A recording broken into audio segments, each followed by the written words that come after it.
Привет из Германии. О металлоблокирующих маслах вообще и о продукции фирмы Cooper в частности я узнал благодаря журналу «За рулем». Тут же загорелся идеей использовать все это в своем автомобиле. Немножко смутил, конечно, тот факт, что в Германию эти масла не поставляются, но так как мы не ищем легких путей, то всеми правдами и неправдами я получил заветную бутылочку синтетического моторного масла с вязкостью 5/40, а также масло в коробку. Что я могу сказать? По прошествии 15 тысяч километров и почти года эксплуатации у меня реально упал расход топлива.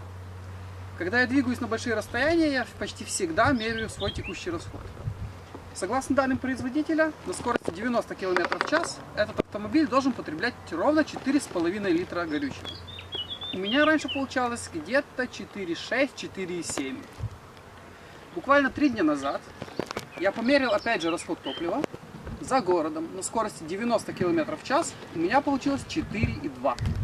То есть мы фактически прыгнули выше паспортных данных. В автомобиле ничего не изменялось. Ровно те же самые шины, ровно то же самое давление, тот же самый спойлер сзади. Все одинаковое, только другое масло. Оно дало нам снижение расхода топлива почти на 10%. Это те данные, за которые я могу ручаться. Кроме того, мне хотелось проверить, насколько соответствует действительности заявление производителя о том, что данное масло способно увеличить компрессию в двигателе. Поэтому перед переходом на масло Cooper я померил компрессию в данном моторе. Компрессия составляла от цилиндра к цилиндру где-то 9,4-9,6 единиц. В общем, средний 9,5. И сейчас, по прошествии 15 тысяч, мы попробуем перепроверить, а что же случилось с компрессией. Я, честно говоря, не знаю, что у нас получится. И давайте попробуем.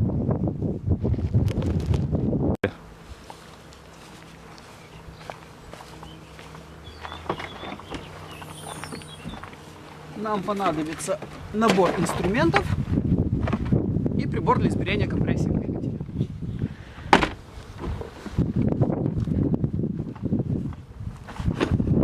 В первую очередь надо отключить бензонасос. Он у нас находится под задним сиденьем, что легким движением руки мы выбрасываем отсюда заднее сиденье.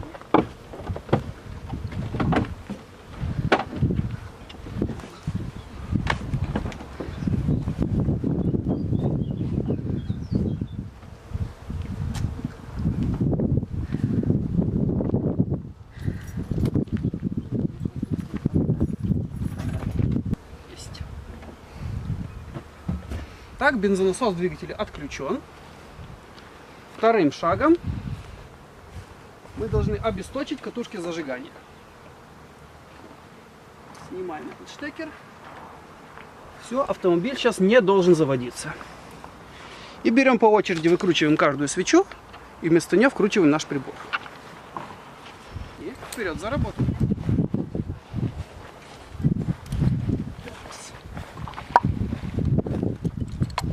Двигатель у нас теплый, прогретый.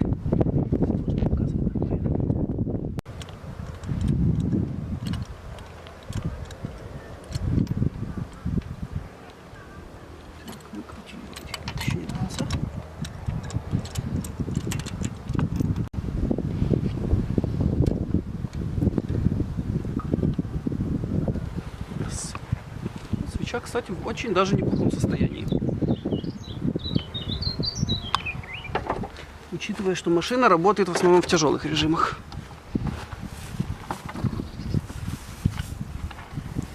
Теперь посмотрим, что у нас есть в ящике.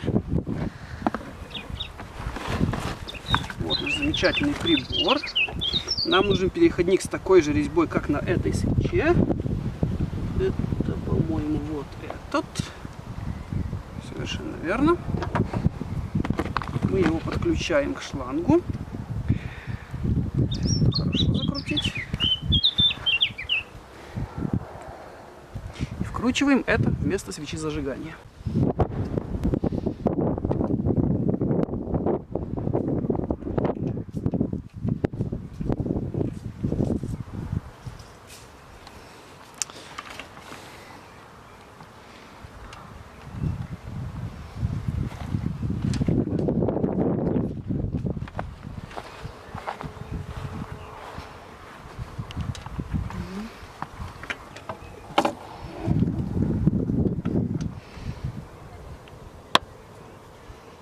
Вроде попали, да. Что ты сейчас делаешь? Ты прикручиваешь... Прибор для измерения компрессии. Давление в цилиндре. Непосредственно к цилиндру. Да, прямо в самом цилиндре какое давление. Здесь закрутили более-менее.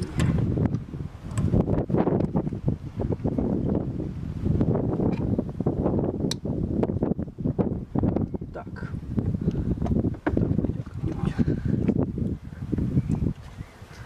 Вот так. Нормально? Да. Скорее всего, упадет в процессе. Сюда. Так, лучше его поставить. Чтобы более-менее было видно шкалу.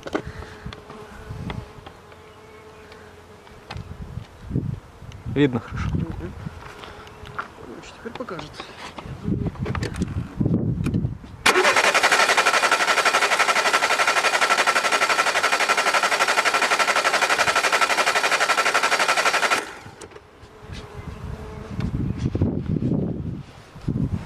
О!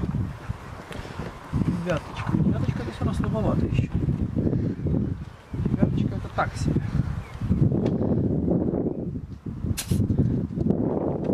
Третий цилиндр.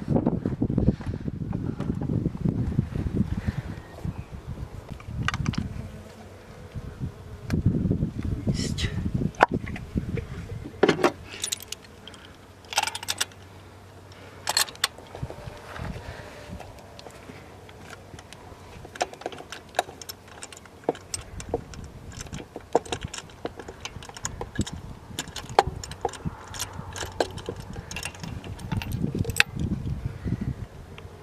Еще не до конца.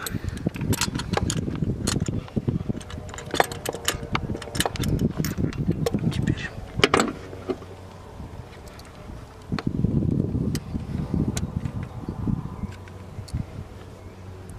Тоже, в принципе, нормально более-менее.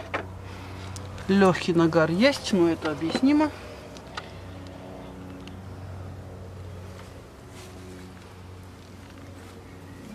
Такс.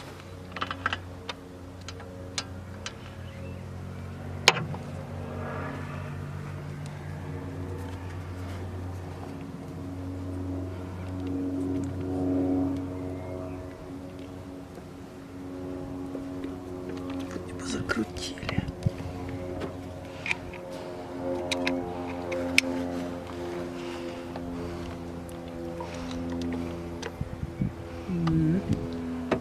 Сюда. Нормально или так бликует? Хорошо.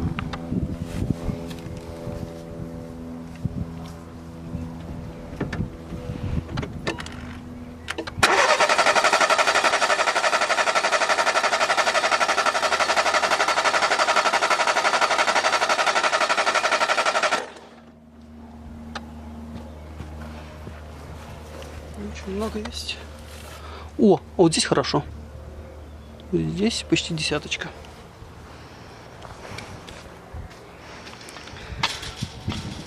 Она немножко поднимается все-таки. Мы еще раз этот цилиндр померяем. Может, что-то больше покажет даже.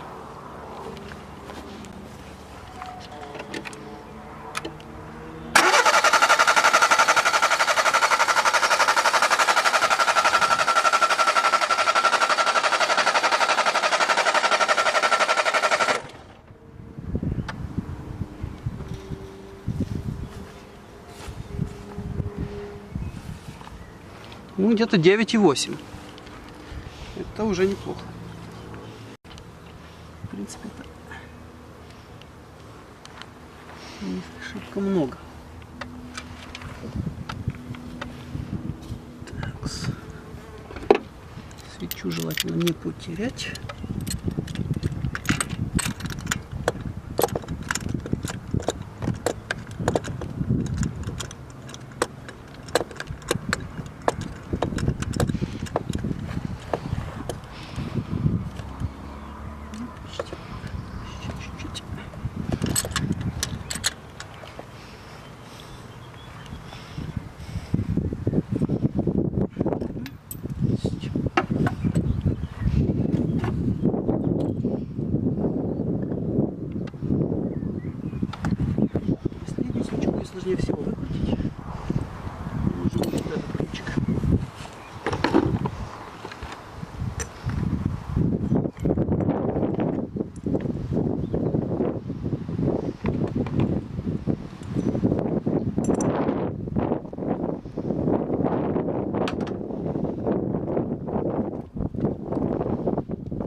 дальше должен пойти вручную.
Здесь хорошо.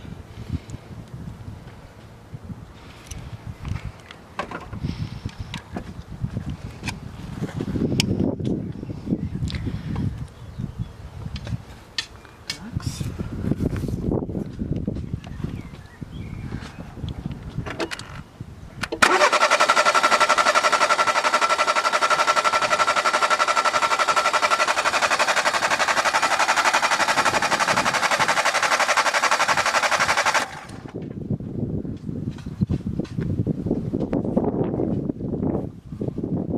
Тоже где-то 9,8. Да, чуть больше 9. Цилиндр тот, который возле коробки передач.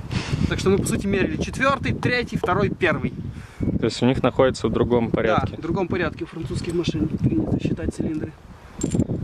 Не знаю почему, так ну вот. Французы. 1, 2, 3, 4. Так, Все происходит в реальном времени, обратите внимание. Никакого Еще бы. монтажа, фотошопа. он будет позже. Мы его позже, да, сделаем. Ну, закручивайся, сволочь. Можно-то. Вот, ну, почти.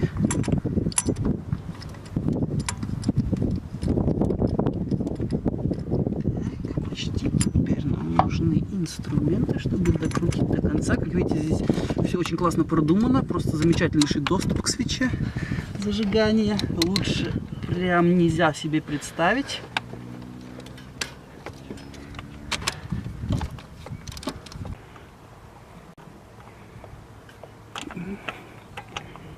Ну, попадай же в резьбу. Есть, попал. Так, хорошо, затягиваем по возможности. Так, чтобы можно было потом еще и выкрутить. Иначе будет печально.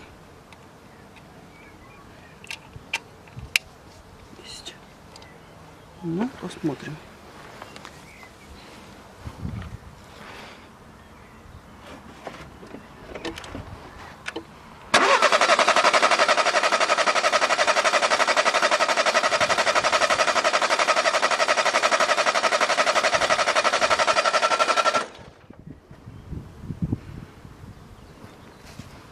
Что у нас есть? Ух ты! Десяточка! Во! Вот! Первый раз мы закрутили плохо. Десяточка. Десяточки у меня в этом цилиндре никогда раньше не было. 10 бар.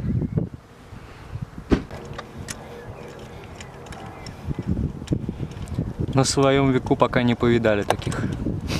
Кроме масла Ну, Купер. я до этого ездил на Shell. Есть.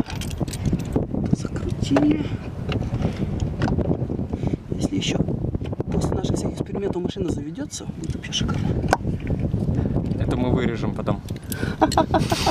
Ну, главное собрать все вместе. То я помню, я когда менял прокладку головки цилиндра, у меня столько лишних болтов осталось.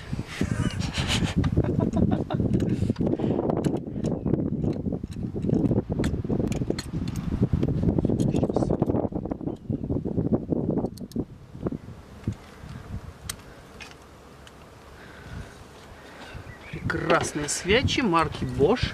Это вообще не реклама, Bosch мне ничего не заплатил. Кстати, почему это до сих пор? Честно? Честно. Честная пионерская. Очень как и сама фирма Citroën. Что-то мне ничего не заплатила до сих пор.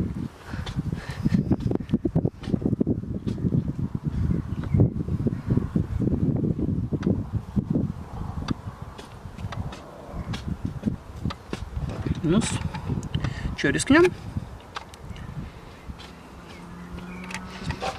Все нормально, зафиксировали. Так, так его положим.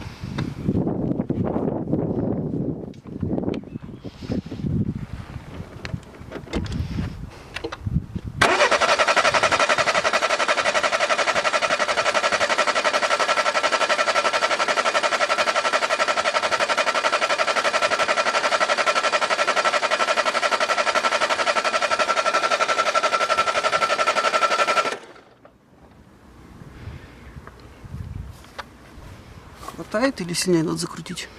9,6 где-то. Сейчас мы еще раз попробуем. Сильнее его закрутим. Мне кажется, это Да, мне кажется, он чуть-чуть откручивался. не предел его возможностей-то. 9,6. Ну, раньше было 9,5.